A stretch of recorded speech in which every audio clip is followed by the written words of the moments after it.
The word bomb has more than one meaning, and this word can be very confusing.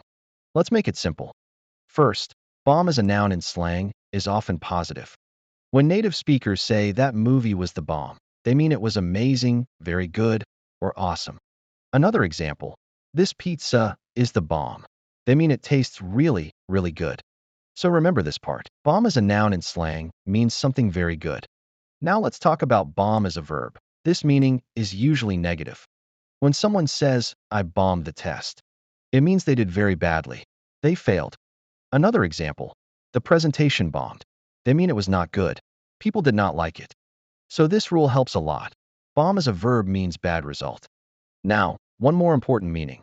Sometimes bomb is not slang at all. Sometimes people say they bombed the city. This is literal, not slang. It means using real bombs. Very serious. Very negative. So be careful with this word. Let's review with a simple memory trick.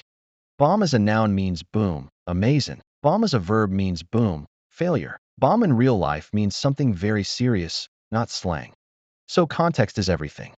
Okay, if you want to speak English like a native, follow for the next episode. The next word is very common and has more than one meaning too.